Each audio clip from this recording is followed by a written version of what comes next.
नमस्कार। नयाँ पुस्तासँग मेयर संवाद कार्यक्रममा आज हामी आदित्य एजुकेसनका विद्यार्थीहरूलाई यस सभा हलमा बोलाएका छौँ। पर्सा एफएम प्राली रेडियो वीरगञ्जको आयोजनामा वीरगञ्ज महानगरपालिकाको सहयोगमा यो कार्यक्रम हामी सञ्चालन गरिरहेका छौँ र खास गरेर नयाँ पुस्तासँग मेयर संवाद कार्यक्रम गर्नुको उद्देश्य के हो कि भोलिका युवाहरू तपाईहरू अब तपाईको सामने वीरगञ्ज महानगरपालिकाका मेयर साहब राजेशमान सिंहजी हुनुहुन्छ। तपाईहरूले भर्खर पढिराख्नु भएको छ। आउने दिनमा वीरगञ्जको पहिलाको पनि अवस्था हेर्नु भएको थियो, अहिलेको पनि अवस्था हेरिराख्नु भएको थियो र वीरगञ्जलाई कसरी बनाउने, अब कस्तो वीरगञ्ज हुनुपर्छ। मेयर साहब आइल बानी आज अपन समस्या पढ़ाई में का समस्या बा, अब पढ़ के वीरगंज में का समस्या बा, जैसे फुहर के चाहे अन्य समस्या अपन टोल गांव के उ सब भी रखे के पड़ी, वीरगंज के केगा निमन बनावे के पड़ी, उ विषय में ही छलफल करे। मेयर साहब कुछ अपन बात राख दियन, ओकरा बाद अपने लगन के माइक देम और अपने लगन प्रश्न राखेम तो मेयर साहब वहाँ के जवाब दिए। पहले अपन संबोधन में युवा लोग के का कहे के छै। धन्यवाद ध्रुव जी। सर्वप्रथम तो उपस्थित संपूर्ण गणा के हार्दिक अभिवादन करे के चाहता नहीं। वीरगंज में अभी हमनी के कुछ करे के जमर को कैले बानी सन, ओकर शुरुआत हो चुकल बा, चाहे वो विकास निर्माण में होखो, चाहे शिक्षा क्षेत्र में होखो, चाहे स्वास्थ्य क्षेत्र में होखो। वो काम करे के सिलसिला में हमरा से अथवा हमर टीम से कोनो जाना जानी अथवा कोनो अनजान में भी गलती होता तो वो गलती देखावे के जिम्मेवारी रवा लो इनके है। हम एगो विजन कि हमरा शिक्षा क्षेत्र में हैसन होके के पड़ल कह के हम एगो विजन रख ले बानी। वो काम करेला विज्ञ लोग के टोली एगो हमारे साथ बा, काहे कि हम शिक्षा के भी विज्ञ ना है, कोनो चीज के विज्ञ ना है। शिक्षा में का कमी बा, रउआ लोगिन जोन निजी विद्यालय में पढ़े नी, निजी विद्यालय में रउआ लोगिन के का समस्या बा, फी तीर के भी रउआ लोगिन कैसन शिक्षा हासिल करता नी, वहाँ के कमी कमजोरी कथी बा, ई सब बात हमरा से रउआ लोगिन के कहे के हम अनुरोध करे के चाहेम।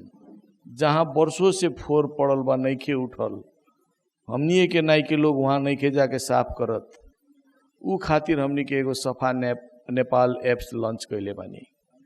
उ लॉन्च के सहयोग से भी, उ ऐप के सहयोग से भी रउआ लोगिन हमनी पाले खबर भेज सकतानी। सफा नेपाल ऐप क्रोम से रउआ लोगिन डाउनलोड कर सकतानी। ओमे एगो बात निश्चित रहे, रउआ लोगिन जोन सूचना देम उ संपूर्ण चीज गोप्य रही। दूसर का बात, वीरगंज महानगर पालिका के साइड में, नेट साइड में वीरगंज महानगर पालिका के संपूर्ण सर सफाई के नाई के लोग के नाम, नंबर, मोबाइल नंबर सहित फोटो सहित ओकरा के रखल गइल बा। रउआ जोन वार्ड में बानी, अगर वहाँ कुछो सर सफाई में काम नहीं खे होत, रउआ लोग इनके जिम्मेवारी बनता कि रउआ लोग इन कमती में ऊ करा के जो नाई के बा ओकरा के फोन करके कहीं यहाँ साफ नहीं खे भइल, रउआ लोग आके साफ करी। अगर ऊ सब गुनासो बा, रउआ लोग सीधे हमरा पाले, हम अभी तनका देर में रउआ लोग के व्हाट्सअप नंबर देम, ऊ व्हाट्सअप में रउआ लोग हमरा के मैसेज करके खबर कर सकतानी। ई बात निवेदन करे के चाहेम। खासकर पुनः कहे के चाहेम, शिक्षा के क्षेत्र में और केंग या वीरगंज के शिक्षा क्षेत्र नीमन आ मजबूत हुई, हे मेरो वालों इनके सलाह सुझाव ई बात के हम अपेक्षा रख ले बानी। धन्यवाद। हाँ, धन्यवाद मेयर साहब। सारा बात आगल जौन मन में बा खुल के मेयर साहब से रख सकतनी हाथ। हमार नाम सुनीता शाह, हम बैचलर करे नहीं। हम दिन प्रतिदिन देखतानी अपन मातृभाषा तो भोजपुरी है, लेकिन ई दिन प्रतिदिन एकरा कहीं नहीं के देखल जाता, ई हराइल जाता।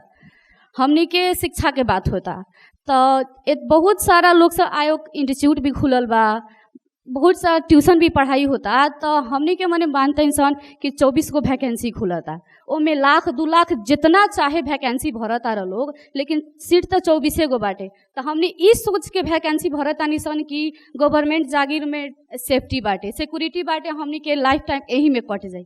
लेकिन उ सिक्योरिटी आ सेफ्टी प्राइवेट में काहे नहीं खे कि लोग प्राइवेट में जाए खातिर आता, अपन टाइम देखो, पैसा देखो, खाली यही में खर्च करता गवर्नमेंट जागीर में। तो सबके तो गवर्नमेंट जागीर नहीं खे मिल सकत, तो ई काहेला मने हमनी प्राइवेट सेक्टर में ई काम क के एकरा के मतलब जौन सिक्योरिटी और सेफ्टी बाटे प्राइवेट सेक्टर में लिया के जौन ई लोक सेवा आयोग बाटे एकरा के कम कइल जा सकता। और जौन शिक्षा के बात आइल ख तो ई लोक सेवा आयोग में बहुत सारा टीचर बा लोग जन अधिकृत बानी लोग उ आके उ पढ़ावता इन लोग उ तो खुदे रट्टा मार के पास भइल बानी लोग। तो उहाँ लोग के कथी पता बा एगो बुक रट्टा मार के पास भइला से केहू के जीवन केहू नइखे बना सकत। ओमे एक्सपीरियंस होखे के चाही। तो 10 साल पढ़ लेला से खाली एक्सपीरियंस होखेला लेकिन पूरा एक्सपीरियंस ना होखेला। ओमे टीचर चाही निमन कि उ फील्ड में ओकरा नॉलेज होखो स्किल्स होखो उ स्टूडेंट के कैसे पढ़ा सकता कि उ पास हो जाओ। तो ई बारे में चर्चा कर देवे हार्दिक अनुरोध करम। नमस्ते, म सोनी यादव। मेरो क्वेसन के छ भने म चाहिँ यहाँको लोकल पनि होइन र लोकल पनि हो। बस्न चाहिँ यहाँ 13 वर्ष भइसक्यो यहाँ बसेको। घर चाहिँ मेरो सिरा हो होइन। म यहाँ पढ्नको लागि पनि आएको र बस्नको लागि पनि आएको हो। मेरो बसाइ पर्मानेन्ट यहाँ त होइन तर यहीँ बस्नेवाला छु। मेरो क्वेसन के छ भने यही बाहिरको स्टुडेन्टहरूलाई यस्तो लाग्छ कि वीरगन्जको इन्भाइरोमेन्ट राम्रो छ, पढाइको लागि राम्रो छ होइन, यहाँ राम्रो इन्भाइरोमेन्ट छ, अगाडिको लागि फर्दर स्टडीको लागि पनि राम्रो छ। तर यहीँ आएर बस्दाखेरि पढ्दाखेरि के लाग्छ भने यहाँको लोकल स्टुडेन्टहरू जुन छ नि त्यही लोकल स्टुडेन्टहरूले त्यो पढाइ बिगारिरहेको छ। त्यो आफ्नो लैलैमा गएर मतलब जस्तो कि हुन्छ नि एउटा हुने बिरुवाको चिल्लोपात भनेर हुन्छ। यदि हामी त्यो सङ्गतमा त्यही सङ्गतमा बस्यो भने तिनीहरूको अनुसार त हाम्रो पनि त्यही मेन्टालिटी हुन्छ। एउटा कुरा यो छ वीरगन्ज महानगरपालिकाको कि म यहाँबाट ठाकुरामतिर क्लास गर्न जान्छु। घरियारवादेखि लिएर त्यो लक्ष्मी ब्याङ्कको बाटो छ नि त्यो बाटोमा चाहिँ टी स्टल छ। टी स्टलमा सबै मान्छेहरू फुटपाथमा बसिरहेको हुन्छ। हामीलाई फुटपाथबाट हिँड्दाखेरि त्यहाँसम्म जान त गइन्छ, जहाँ टी स्टलहरू छ त्यहाँबाट ओर्लेर फेरि बाटो भएर जानुपर्छ। त्यहाँ फुटपाथबाट जान पाइँदैन किन धेरै मान्छेहरू हुन्छ त्यहाँ बिचबाट जानबाट पनि अलि अड लाग्छ, फिल लाग्छ कि त्यस्तो मतलब कसरी बिचबाट जाने भनेर सबै त्यहाँ भिड लगाएको हुन्छ। त्यो अलि मिलाइदिनुहुन्छ भनेर त्यही आशा गर्दछु। धन्यवाद। हमारा नाम है राहुल कुमार गुप्ता। जैसे 10 क्लास में प्राइवेट चाहे सरकारी स्कूल में 10% छात्रवृत्ति की व्यवस्था बा वही तरह 11 या 12 में बाकी ना ये हम पूछे जाता नहीं। धन्यवाद। और प्रश्न एगो दुगो आ जाओ केहू के। Well it's me Vipin Chaudhary Tharu from Aditya education foundations. वीरगन्जलाई अझै झन राम्रो र विकसित शिक्षित क्षेत्रमा अझ राम्रो बनाउँदा राम्रो हुन्थ्यो होइन। हामी जस्तो युवाहरू दोस्रो फरेन कन्ट्रीमा पढ्न जान्छ अनि त्यसो नभए हाम्रो देश हाम्रो वीरगन्ज विकसित भए यहीँ राम्रो हुन्थ्यो।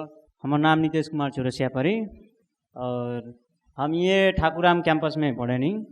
और हमार समस्या सर से का बा कि हमनी के अब मतलब कि कैंपस जाए के समय में का होता है कि अब बाटो भी बहुत किची मिची हो गल बा। अभी ऐसा वीरगंज में ऐसा ठाव हो गल बा कि वहाँ रोड पर आदमी बैठल बा, रोड पर दुकान हो गल, पसल हो गल, चाहे कोनो भी गाड़ी लाग चुकल बाटे। तो ये सब साधन के मतलब कि रहला के कारण से हमनी के का होता कि जे बाटो जाए में आवे में दिक्कत होता। जैसे रानी घाट में हो गल और घंटा घर के अपोजिट साइड में और नेपाल टेलीकॉम के भी अपोजिट साइड में जौन बाटो बाटे वो बाटो साइड में का बात है कि दुकान छान देता लोग। हमने के आवे जाए में ठेला गाड़ी लाग जाता, जाम लाग जाता। तो वो सब चीज़ हमने के व्यवस्थित करेला हम हिसाब से कहम कि जे का अपने के विचार बा राय बाटे। स्कूल बंद रहता ज़्यादातर, कोनो भी चाँद पर्व आवता तो 10 दिन के छुट्टी पर 20 दिन छुट्टी हो जाता। कोनो भी राजनीतिक अगर आवता कि में तो राजनीतिक होला कुछ तो वो कारण से भी एडमिशन ओपन होता, वो कारण से 1 महीना 2 महीना छुट्टी हो जाता। तो लगभग और भी स्कूल सर से ज़्यादा छुट्टी में होता, जबकि वो एगो बड़का यूनिवर्सिटी हो गए कि हमनी जानी कि में ज़्यादा पढ़ाई हुई कम बजट में। तो हमने के गरीब आदमी बानी तो वही में पढ़े ओकर व्यवस्था अपन सर अपने मिला दी कि हमने के पढ़ाई रेगुलर हो। सर हमार नाम अजय पांडे परी। हमार उम्र अभी 17 साल होता। हम अभी तक ई का फील करनी कि आजकल पैसा नहीं खे तो शिक्षा अर्जन ना हुई। का हम हो कि चाहे जितना गरीब परिवार के छोरा छोरी बा का ओकरा लंग पैसा नहीं खे तो शिक्षा अर्जन ना करी। अब मेयर साहब से आग्रह करें, करीब 4-5 आदमी के प्रश्न आइल बा और बढ़िया प्रश्न भी आइल बाटे। वीरगंज महानगर के रिलेटिव प्रश्न भी बा।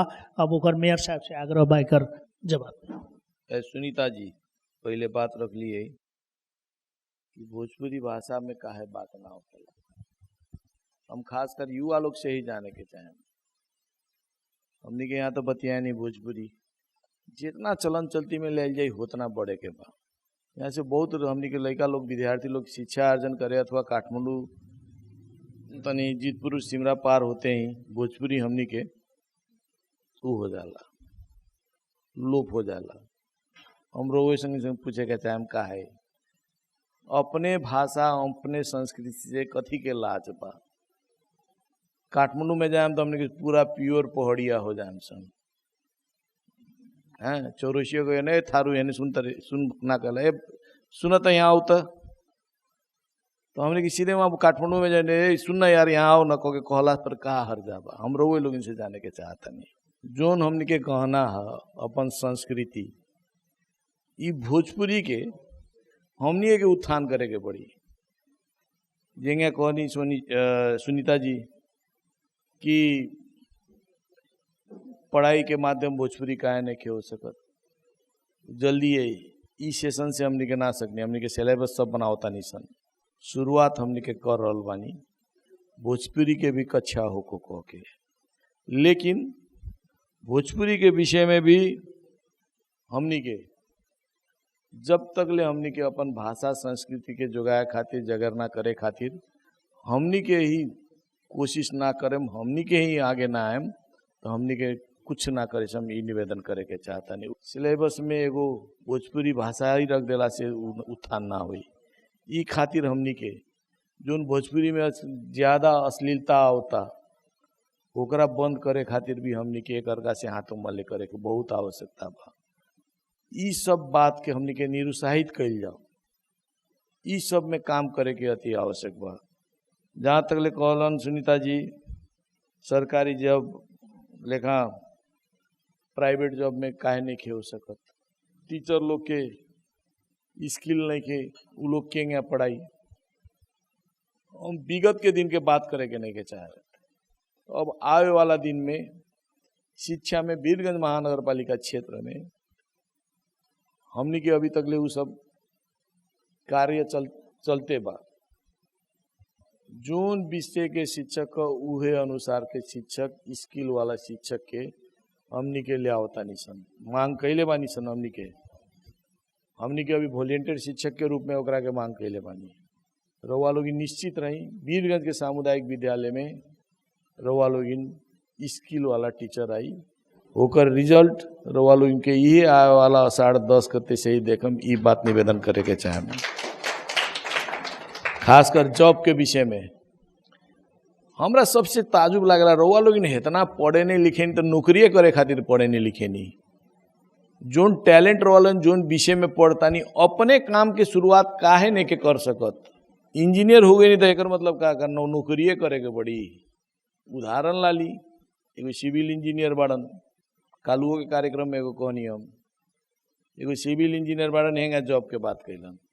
हम एगो उनका के उदाहरण देनी।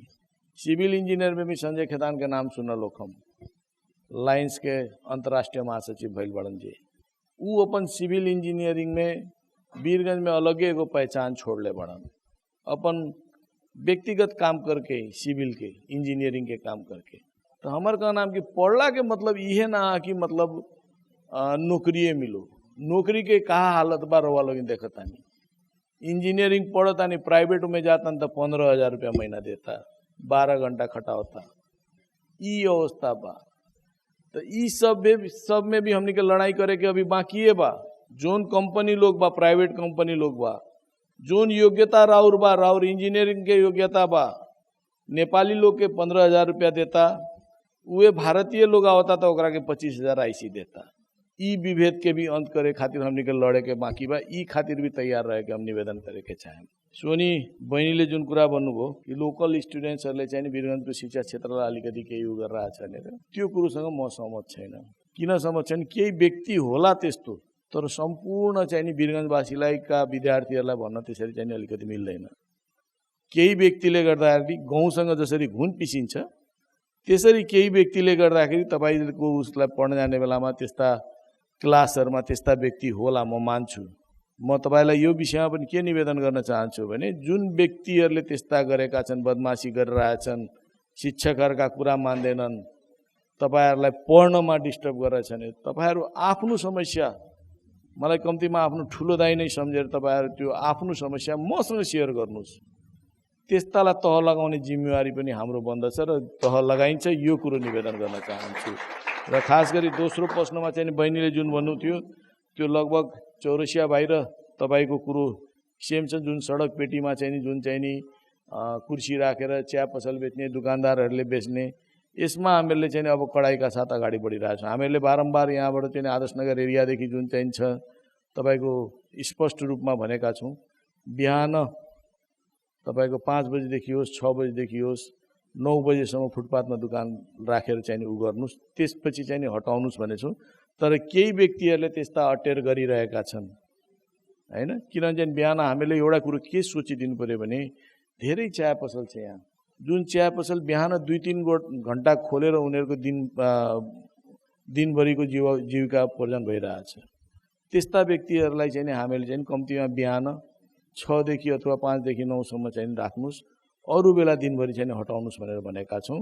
र दिनभरि जसले राख्छन् तपाईँहरू निश्चित रहनुहोस् त्यस्तालाई चाहिँ नि कारवाही हुन्छ। तिनीहरूलाई चाहिँ कारवाहीको दायरामा ल्याइकन वीरगञ्जलाई स्वच्छ र सफा बनाइन्छ, यो कुरो निवेदन गर्न चाहन्छु।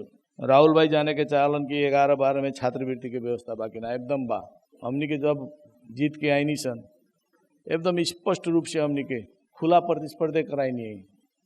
जो क्षमता के अनुसार अपन क्षमता के अनुसार ही सेशन गर्ल सेशन में 11 के उ दे के परीक्षा दे के अपन छात्रवृत्ति में नाम निकालल है।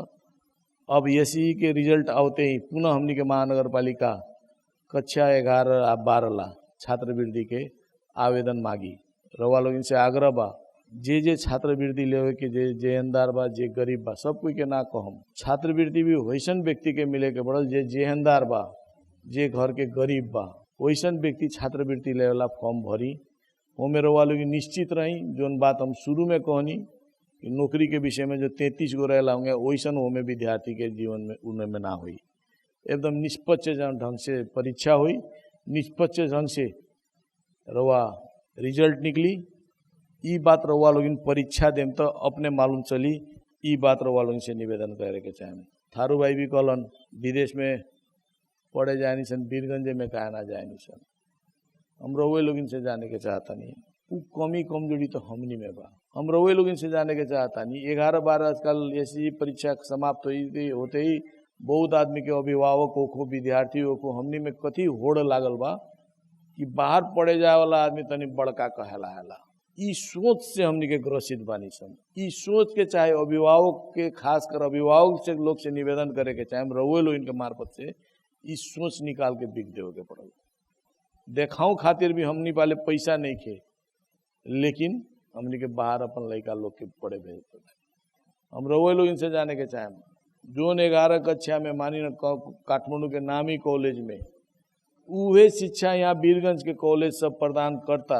जहाँ वीरगंज में 1 रुपया लागता था काठमांडू में पक्के 4 रुपया लागता। उहे शिक्षा उहे क्वालिटी जब रउआ लोग इनके यहाँ मिलता तो हम रउए लोग इनसे जाने के चाहता नहीं काठमांडू जाए के का हो सकता बा। वीरगंज में भी अभी जोन शिक्षा के क्षेत्र में निजी क्षेत्र जोन लगानी कर रहल बा बहुत निमन बा।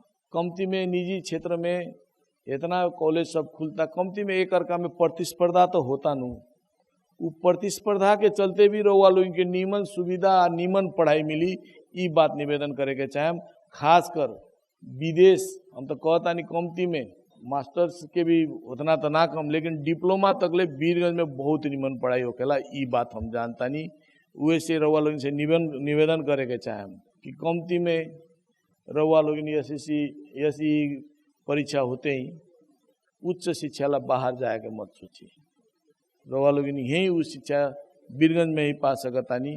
ये बात निवेदन करे के चाहे हमनी के मानसिकता परिवर्तन हुई तो ऑटोमेटिक बाहर जाए वाला सब जोन खिस्सा बा खत्म हुई। ये बात निवेदन करे के चाहे। अजय भाई कहलन पैसा ना हुई तो शिक्षा कानून आर्जन ना करे सकी कोनो काम ना हुई। ये रउआ लोग के सोच गलत सोच है। हम अपना में लागू करल विषय रउआ लोग के कहता नहीं। पहिल का बात तक कथी बाकी रउआ लोग एगो सांचा में ढले के बेरिया में बानी कि रउआ लोग इनके भविष्य में का बने के बा। ई क्रम में सबसे बड़का कथी होके के पड़ल कि अपना में दृढ़ संकल्प होके के पड़ल। हम तो एगो बात जानता नहीं, हमरा शब्दकोश में असंभव कहल चीजें नहीं है। हम वो लोग इनसे निवेदन करे के चाहे ई अपन शब्दकोश से असंभव वाला शब्द हटा दी। कोनो लक्ष्य ले जाला नो, लक्ष्य में पूगे के बेरिया तकले हमने के गिरम, लेकिन फिर उठ के वहाँ कोशिश कर जाओ तो लक्ष्य में अवश्य पुगल जाए। 1 मिनट के सट्टा 3 मिनट लागी, लेकिन वो लक्ष्य में पूगे के रवा लोग पहले दृढ़ संकल्प आ दृढ़ निश्चय हुई तो रवा लोग पुगम। ई बात निवेदन करे का चाहता नहीं, खास कर काहे कि हमो हुए रास्ता से यहाँ आके यहाँ बैठल बानी। हमरो एगो मन में कुछ चाहना रहे कि हम वीरगंज में, अब हमर वीरगंज में, हमनी के वीरगंज में कुछ परिवर्तन करी। उस सिलसिला में हम 2 बेर पराजित भईनी, लेकिन अपन अठोटा निश्चय में हम अड़िक रहनी। आज रउआ लोग इनके साथ के चलते यहाँ बानी, तो उहे से निवेदन करे के चाहे सब कुछ पैसा ना, पैसा हाँ चाही, पैसा एगो हमनी के जीवन के अभिन्न अंग है, लेकिन सब कुछ पैसो ना हो। पैसा सब कुछ करे सकल रही तो हमरा के अमर ना कर दी, पैसा तीर के हम अमर हो सकत रहनी नु। तो उहे से ई कंसेप्ट निकाल दिया। नजर हमर वीरगंज महानगर पालिका में बा, वीरगंज वासी प्रति बा, उ जिम्मेवारी हमरो बनता कि शिक्षा के चलते कमती में वीरगंज वासी के, पैसा के चलते वीरगंज वासी के शिक्षा से वंचित होको कह के ई विषय में हमनी के सचेत बानी। पुनः निवेदन करे के चाहे वैसन कोनो भाई बहनी के पैसा के चलते अगर शिक्षा में ऊ होता, दिक्कत होता, तो ऊ हमनी संगे संपर्क करके हमनी संगे हाथे मालो करे सकता है। ई बात निवेदन करे के चाहे। धन्यवाद। फिर हम फ्लोर ओपन करता नहीं, काहे कि हमने के इस समय के एगो पाबंदी रहेला और केहू भाई के प्रश्न बा तो एकदम सटीक वीरगंज कैसन होके के चाहिए अपन प्रश्न रखे। हमर नाम प्रहलाद चौरसिया, हम ठाकुराम कॉलेज में बैचलर पढ़नी। हमर प्रश्न ई बा, मेयर साहब भी भल अगाड़ी कहनी है जे स्वरोजगार बने के पड़ल, हमनी के सरकारी के पीछे ना भागे के पड़ल, सरकारी जागे। तो हमनी के पर्सनल एगो विचार याल कर, शिक्षा के भी एगो मद्देनजर करते हुए खेलकूद पर अपने के कोनो उद्देश्य बाकी ना। जैसे कि हमने के तिलोत्तमा नगर पालिका में अन्य जिला के उतान 40 करोड़ में रंगशाला बन रहा बाटे खेले खातिर। हमने के काठमांडू उपत्यका बाहर के सबसे पुराना रंगशाला बा नारायणी रंगशाला, उतान के हमने के अवस्था देखल जाए तो बहुत जीर्ण बा। एतान एको गो राष्ट्रीय स्तर के खेल नहीं के होके सकत हमने के। तो हमने के अगर खेल के व्यवस्था में अगर ध्यान दिया तो शायद हमने के बेरोजगारी कम हुई। जैसे आरिफ दाई और आसिफ दाई के हमने के वीरगंज महानगर पालिका FZ बाइक दिलक है, वैसन का हमनियों के उद्देश्य बा जे बाइक ली अपने से सम्मानित हो किसन। तो अपने खेल कूद में कैसन योगदान देवे खातिर प्लान बनैले बानी, अपने से हमारी प्रश्न बाटे। जी, हमार नाम राज पांडे बा, हम अभी AC क के बैसिस कोर्स करतानी। हमार ये प्रश्न बा कि कितना लोग बैचलर करके मतलब घर में बैठल बा और मतलब नौकरी के ना रहे के कारण पारिवारिक स्थिति बहुत खराब बा, पढ़ाई में अपन घर भी नीलाम हो गइल बा, कर्जा लेके कितना आदमी अपना बच्चा के पढ़ावता, गरीब आदमी पढ़ावे के क्षमता नहीं के रहत तो उ मतलब ओकरा विदेश जाए के पड़ता, घर नीलाम हो जाता।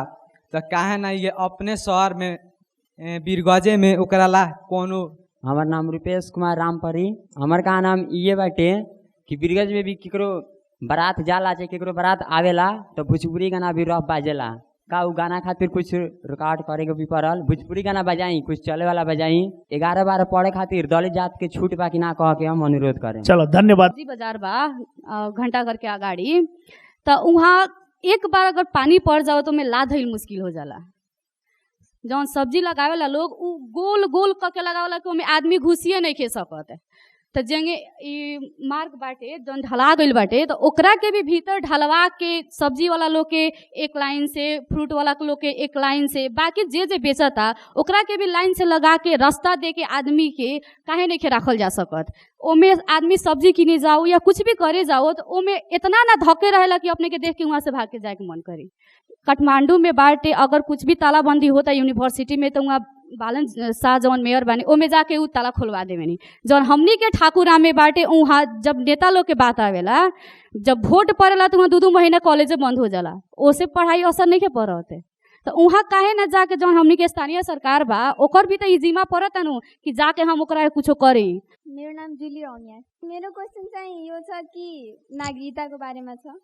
मैले चाहिँ 9 क्लासमै सोचेको थिएँ कि म चाहिँ पछि चाहिँ सिटिबिटीमा फर्म भर्छु अनि त्यसमा बरु नाम निकालेर पढ्छु। अब यो इकोनोमिक प्रब्लमले भयो या फिर मतलब थियो किन रिजन कि म सिटिबिटीबाट नै पढ्छु अनि नाम निकालेर पढ्छु।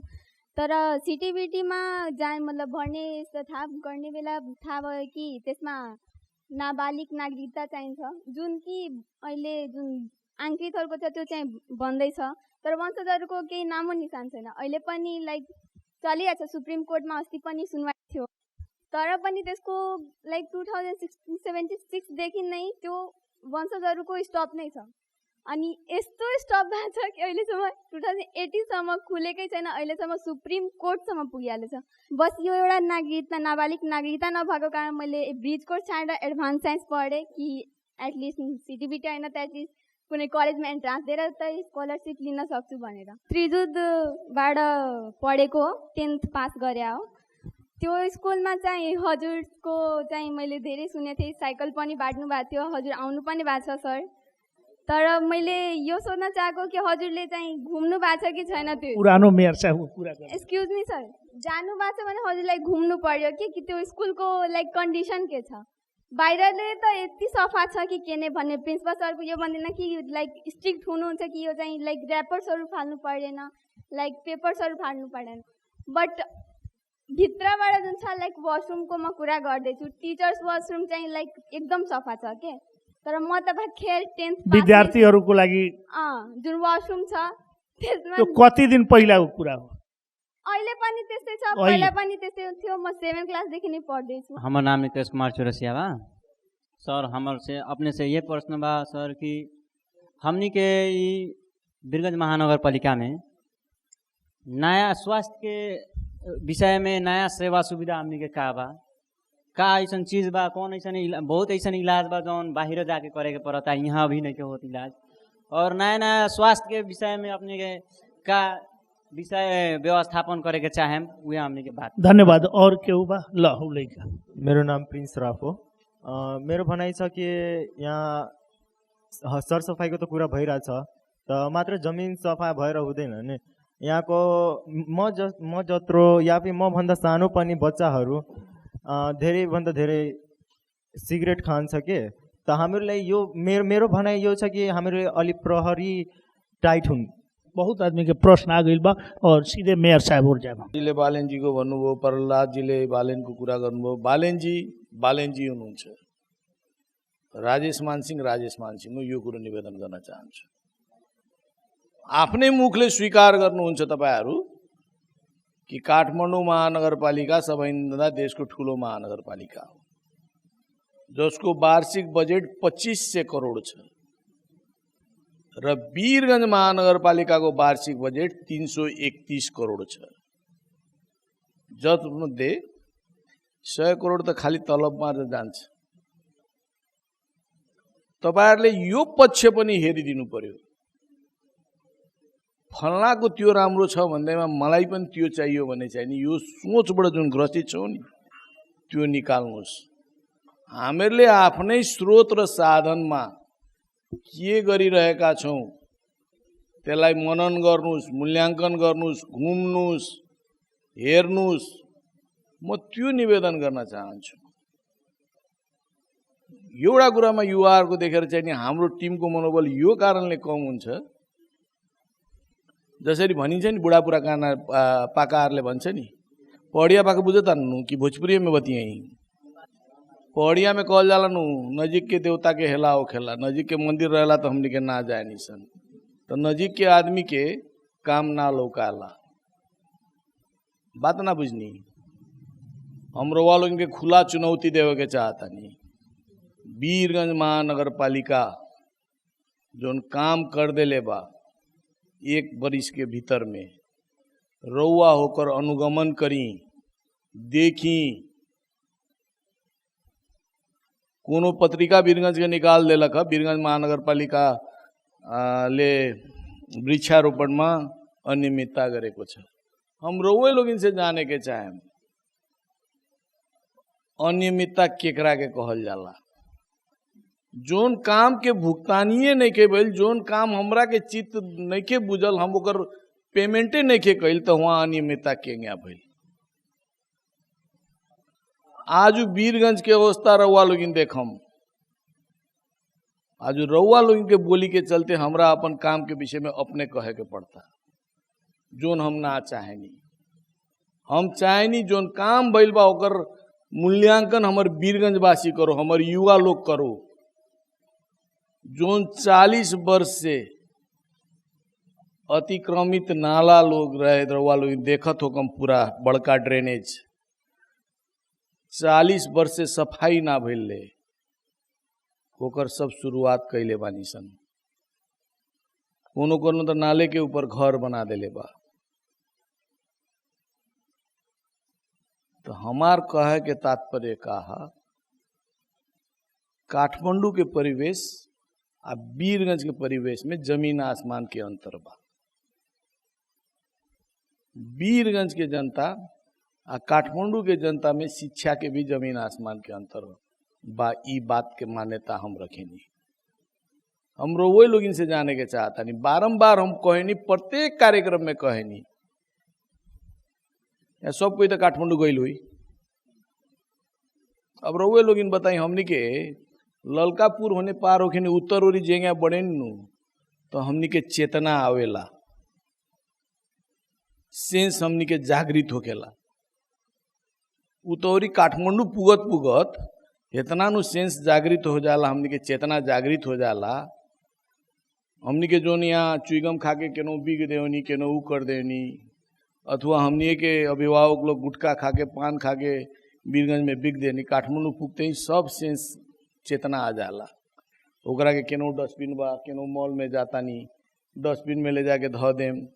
डेड़ा में बैठल बानी, फोर के एगो रवा प्लास्टिक के झोला में बांध के रखम, सीटी बजाई तो ले जाके गाड़ी में रखम।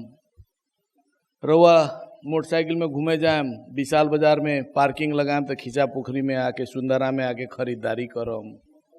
वहाँ चेतना आ जाला। दोसर के शहर में जाए नहीं तो चेतना आ जाला। फिर होने से रिटर्न होते ही जीतपुर के ललका पुल से जेंगे भीतर एंट्री करे नी, उहे हाल हो जाला। यहाँ आते ही चुईगम केनो खाई बिग दी, गुटखा खाई रोड में फोड़ दी, पिच से थूक दी। हाँ, आजू हमनी के एक वर्ष में 12 लाख रुपया खाली फोर से जरिमाना वसूल कैले बानी सन। जूनी रौनियार बहनी जोन बात कहली नागरिकता के विषय में, काहेला इतना लेट होता, तो हम रउए लोग इनसे जाने के चाहता नहीं। हमनी के अभिभावक लोग जोन कैलखन उहे हमनी के करता नहीं सन। हमनी के सही या गलत के गलत बोल ही नहीं के सकत, क्या हुई।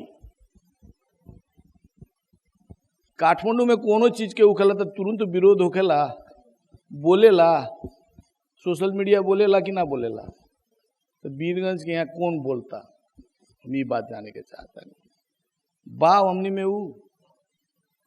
में तो क्षमते नहीं खे।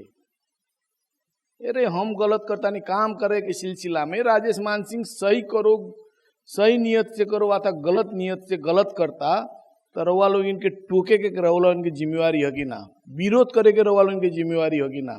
रउआ लोग अगर कह दे में एक बेर ए राजेशमान तू ये गलत करता रहे, तो हमरो मन में डर रही न। गलतो करे में युवा लोग ऐसा बाकी ना दाई गजब करता रह तू, तो हमर मनुआ हौसला तो और बढ़ी न, तो हम तो और बदमाशी। आजू हमनी के अभिभावक लोग निमन से बोल दे ले, निमन से उ कर दे रही, तो शायद ये नागरिकता के भी प्रॉब्लम ना रही। ई पहाड़ी शासक लोग के हेपले नु ह। राष्ट्रपति जोन चीज के अनुमोदन कर दिलक, फिर सर्वोच्च में ले जाके मुद्दा करके लटका दे के, एकरा के नागरिकता नहीं के मिलल। जुनी के आइलक एक बेर विरोध में रोड में 5 गो संगतिया लेके, हम तो ना देखनी ओकरा के घंटा घर में, हम तो देखत रहे नहीं। तो अपन अधिकार मांगेला भी हमनी के ई देश ऐसन बा, तो हमनी के अपन अधिकार मांगेला तो कमती में हमनी के आगे आओ के पड़ल नु। प्रहलाद भाई पहले ही प्रश्न पूछल रहन, खेलकूद को नजर कैसन बा। एगो बात सुनी, हम बारम्बार कहते बानी, हमनी के जोन अभिभावक लोग के जोन मानसिकता बा, हमें परिवर्तन ले आओ के बहुत जरूरी बा। रउआ खिलाड़ी बने के चाहता नहीं, लेकिन राउर माई बाबूजी लोग रउआ के डॉक्टर बनावे के चाहता। ई नहीं के सोचत कि हमर बच्चा कथी बने के चाहता, हमर बच्चा के कथी चीज में रुचि बा। खेल में भी भविष्य बा कह के हमने के अपन अभिभावक के समझाए नहीं के सकत। अभिभावक लोग, कुछ अभिभावक, संपूर्ण अभिभावक लोग के ना कहम, कुछ अभिभावक लोग ऐसन बा छिमेके के देखावेला, समाजे के देखावेला अपन बेटा बेटी के 1 करोड़ लगा के डॉक्टर पढ़ा दियन सन, अब बाद में पढ़ के आई तो नौकरियों ना मिली। तो हमर कहनाम कथी है कि कमती में अभिभावक लोग के भी हमनी के कन्विंस करे सके के पड़ल कि बाबूजी हमर चाहना ई बा, हम ई बने के चाहतानी। अभिभावक लोग के भी राउरे लोग इनके मार्फत से ई मैसेज देवे के चाहतानी, कमती में अपन बच्चा लोग का बने के चाहता हे में उ लोग के जोड़ देवे के पड़ल। खेल में हमनी के स्पष्ट बात बा, यहाँ तो बातें पीछे कहल जाओ तो संपूर्ण चीज में राजनीतिक बा।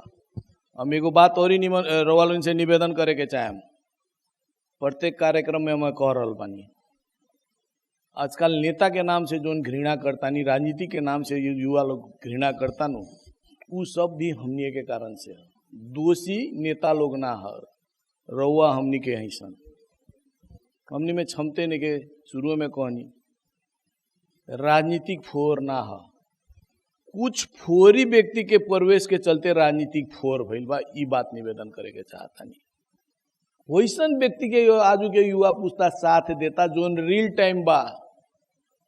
हम कोनो पार्टी के कोनो व्यक्ति के नाम नहीं के लेवे के चाहत, वैसन रियल टाइम वाला, रियल टाइम के मतलब बुझता नहीं, बुझता रे बबी, रियल टाइम के मतलब फिल्म देखे जाए नू, 1.25 घंटा के फिल्म रहेला, उहे में बच्चा जन्मेला, जवान होखेला, बियाह करेला, मरियो जाला 1.25 घंटा में ही। अभी राजनीतिक में भी वैसन के रियल टाइम वाला कुछ आइल बा जोन तो हल्का मचाइल बाड़न सन, ओकर हसर भी कावई जल्दी रवालो इन देखम। केकरो पीछे से राजेशो मान सिंह के पीछे लागे के बाद तो पहले ठोक बजा के देखी का ह, कथी है, कथी ना है, सब देखी, बुझी, समझी, भावना में मत बही। ई बात निवेदन करे के चाहतानी।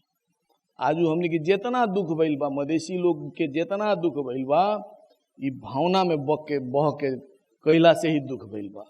खेलकूद के विषय में हमने के स्पष्ट रूप से एगो नीति ले ले बानी, जे खिलाड़ी निमन बा, हम शुरू में कहनी हेमो भी राजनीतिक बा, ओकरा के आगे आवे के चाहिए कह के हमने के मान्यता बा। क्रिकेट में, ताइकांडू सब में, ई सब में हम बहुत ज्यादा राजनीतिक देखतानी। जोन अपन नजीक के आदमी बा, जेमे तनी चुकी प्रतिभा के कमी बा, हमर नजीक के आदमी भइला के चलते ओकरा के आगे बढ़ा देतानी। जोन प्रतिभावान खिलाड़ी बा ओकरा के हमनी के आगे नहीं के बढ़ावत, ई बात बाकी ना। तो एकरा के चीरी वैसन प्रतिभावान खिलाड़ी के आगे आवेला साथ तो देवे के पड़ल नु, हमनी के बात तो आवे के पड़ल नु, ना आवेला। स्टेडियम के विषय में भी निवेदन करे के चाहेम, स्टेडियम अगर महानगर पालिका अंतर्गत रही तो बहुत काम भइल रही। वो संघीय सरकार अनुसार वो शुरू में कनी राजनीतिक से हमनी के पीड़ित पानी, एकरा हटावेला भी हमनी के रवालन के साथ के आवश्यकता बा। रवालन से निवेदन करी, खासकर हमनी के जर्मनी से हमनी के आदर्श नगर फील्ड ला, क्रिकेट फील्ड ला, स्टेडियम ला हमनी के घास के व्यू मंगाइल बानी सन। कमती में स्टेडियम के जोन ग्रास बा विदेश लेखा होको कह के ओकर प्रक्रिया हमने के आगे बढ़ा चुकल बानी। ई निवेदन करे के चाहतानी। र खासकर हमर एगो वीरगंज महानगर पालिका के एगो सीमित स्रोत साधन बा, उ सीमित स्रोत साधन में हमरा के संपूर्ण काम करे के बा। ई बात रवा लोग इनके बुझ देव कि अति आवश्यक बा। शुरू में कहनी कहाँ 2500 करोड़, कहाँ 331 करोड़, उहे में संपूर्ण सेक्टर के हमरा समेटे के बा। उ अनुसार से हमने के स्टेप बाय स्टेप आगे बढ़ता निसन। आलोग के निवेदन करम वीरगंज वासी से राजेश मान सिंह प्रति इतना बड़का इच्छा आकांक्षा बा, लेकिन राजेश मान सिंह संगे स्रोत साधन सिर्फ हेती चुकी बा। हेतिए चुकी स्रोत साधन में इतना बड़का इच्छा आकांक्षा सब गुड़ा के समेट के लेके आगे होके बढ़े के बा। ई चुनौती के सामना हम करतानी, हम विश्वस्त बानी रउआ लोग के साथ आ सहयोग रही तो ये चुनौतियों के हमनी के पार करम। ई बात निवेदन करे के चाहें। चौरसिया बाई कॉलोन स्वास्थ्य को विषय में महानगर बहुत ज्यादा आगे बढ़ चुकल बा। रउआ के निवेदन करें नारायणी अस्पताल संघीय सरकार के होत भी हमनी के ओकरा में हस्तक्षेप शुरू कर देले बानी। जल्दी ही हमनी के 2-3 दिन के भीतर ही अभी 1-2 दिन के पहले ही हमनी के आईसीयू पुनः हमनी के लगानी में संचालन भइल बा।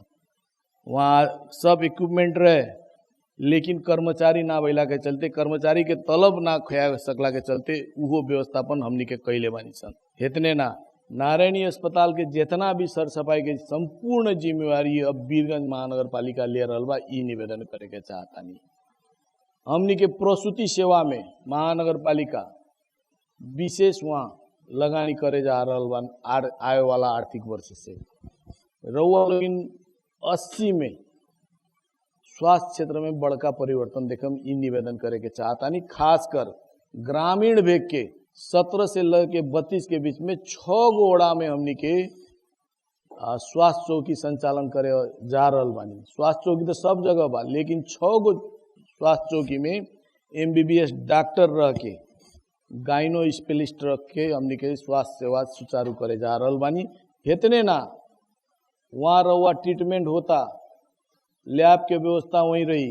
गर्भवती महिला खातिर रउआ लो इनके वीडियो एक्सरे के व्यवस्था, एक्सरे के व्यवस्था, दवाई जोन लिखी वहाँ डॉक्टर ओकरा के निःशुल्क देवे वाला व्यवस्था भी हमनी के 6 गो स्वास्थ्य चौकी में कर रहल बानी। जोन आए वाला आब से शुरुआत होके जा रहल बा।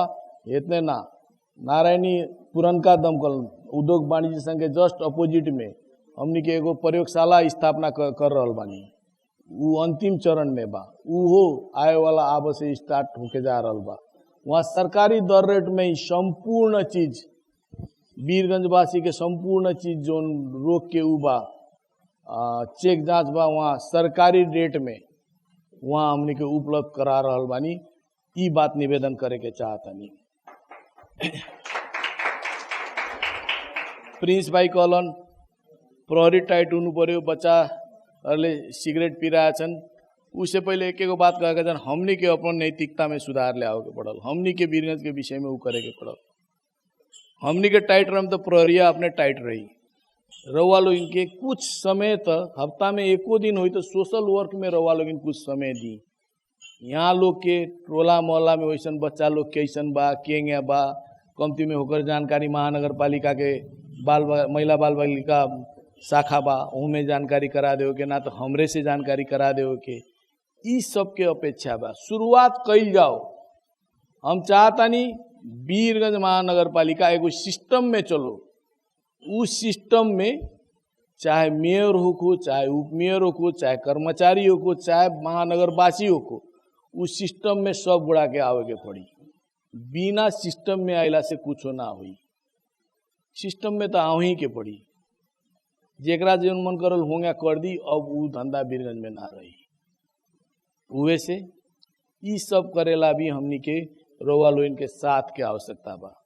सुनीता जी कहली साँझो को फूड सब बेचता ठेला वाला में, ओकर व्यवस्थापन भी जल्दी होता।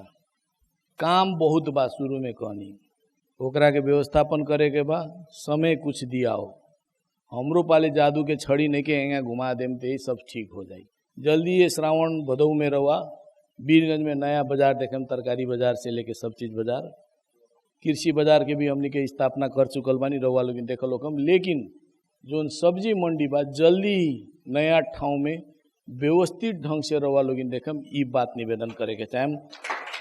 जूनी बहन के और एगो रहे कि तिरजुन स्कूल के विषय में सुधार में लागल बानी, अभी तो ना कम, रउआ जाके भदौ महीना में तिरजुन स्कूल एक बेर अनुगमन करम, तब हमरा से बात करम। इतने बात कहते अपन बात के विराम देता नहीं। वासी को मसँग के शिकायत है भने राजेश मान सिंह को आजकल मोबाइल उठ्दैन, सत्य हो।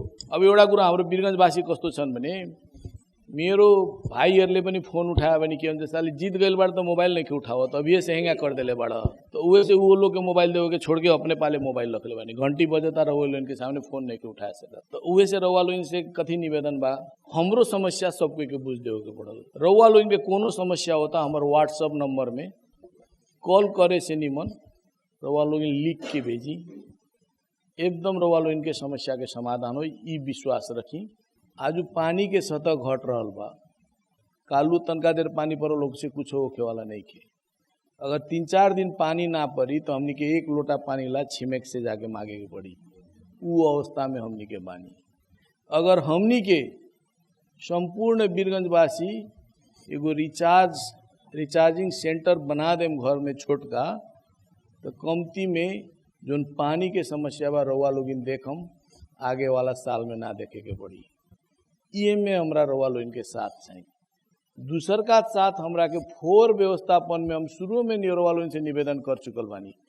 फोर व्यवस्थापन में यहाँ लोग के साथ के हमरा जरूरत बा। पहले तो रउआ लोगिन एगो काम कथी करे के बोला, अपन पॉकेट के हमनी के डस्टबिन और के संपूर्ण अपन संगतिया से लेके अपन छोट भाई बहन लोग के सब कोई के सिखावे के पड़ल। बीरगंज में जितना भी सर सफाई हो रहा बा, अगर हमार कर्मचारियों सही नहीं के, हम ये बातों निवेदन करे के चाहें, बीरगंज वासियों सही नहीं के, कुछ व्यक्ति लोग ऐसा बा शुरू में कहनी हमनी के कोनो दिन रउआ लोगन के स्कूल में हमनी के आयम सन, हमनी के सफा नेपाल एप्स जोन बा उ हमनी के रउआ लोगन के सुविधा खातिर उ कैले बानी। हमर आग्रह रउआ लोगन से का बा, उ एप्स के ज़्यादा से ज़्यादा रउआ लोगन प्रयोग करी। केनहू जाए के बेरिया में कोनो अगर फोर बिगता, रउआ लोगन सब गोड़ा के हाथ में मोबाइल हुई, एंड्रॉइड मोबाइल हुई, क्रोम से उ रउआ एप्स अपना में डाउनलोड करी सफा नेपाल। केनहू जात हो कम कोनो फोर करता, कोनो फोर बिगता, उ फोटोआ कमती में खींच के हम नेपाल भेज देम। घरे के अगाड़ी कोनो फोर बिगता उ भेज देम। कोनो पुरान फोर जमा बा डंपिंग भइल बा ओकरा फोटो खींच के भेज देम। ई सब रउआ लोगिन में हमरा के साथ देम कह के, ई सब बात में रउआ लोगिन साथ देम कह के हम आशा रखले बानी। रउआ लोगिन के निवेदन करे के चाहे, रउआ लोगिन करम तो खर्चा लागी, खर्चा दी के अगर वैसन फोर करे वाला व्यक्ति के फेस आए वाला हिसाब से फोटो खींच के भेजम तो उ व्यक्ति के दंडित करल पैसा से रउआ लोगिन के मोबाइल में रिचार्ज जाई। ई निवेदन करे के चाहे। वैभव बीरगंज बनावेला जोन काम हम कर रहल बानी, एकरा से और ही नीमन सोच रउआ लोगन के कथी बा, उ सोच भी बीरगंज महानगर पालिका के साथ में विशेषकर राजेश मान सिंह के साथ में रउआ लोगन शेयर करम कह के हम अपेक्षा रखले बानी। ई दूगो बात में हमरा रउआ लोगन के साथ के आवश्यकता बा। ई निवेदन करे के चाहता नहीं। धन्यवाद मेयर साहब। और कार्यक्रम के अंत में आ गई बानी सन, बहुत चीज बातचीत भल। बाहर के खाली ये सोशल मीडिया के देख कर अपन बीरगंज पहलों बीरगंज में घूमत रहन सब केहू, अभी बीरगंज में चेंज बाकी ना। बीरगंज महानगर काम कर रहल बा, जौन अपने अभिन भी अगर जाता नहीं तो माई स्थान एक बार मंदिर घूमे आ जौन कहनी है लगन टूटल फूटल रोड बाटे जौन अभिन बन रहल बा ओसे प्रतीक्षा करे के पड़ी। मेयर साहब एक्टिव मेयर साहब बड़न और राजेश मान जी के नाम तो पहलों से अपने लगन जानते बानी। ए में वहाँ कनिए युवा के अब अपने लगन के एप्स व्हाट्सअप देनी, अब अपने सहयोगे ना करम तो अकेले केहू कुछ ना कर सके। ओसे आज के कार्यक्रम में मेयर साहब उपस्थित हो गई नहीं और खास करके हमन के आदित्य एजुकेशन के सर के भी हम धन्यवाद देतानी और वहाँ अपन विद्यार्थी लोग के यहाँ भेला करा देनी। अब जोरदार ताली बजा के मेयर साहब के हमन के धन्यवाद मेयर साहब। और नया पुस्ता संघ मेयर संवाद कार्यक्रम के से विदा लेतानी। नमस्ते, अपने के जय हो, जय जन।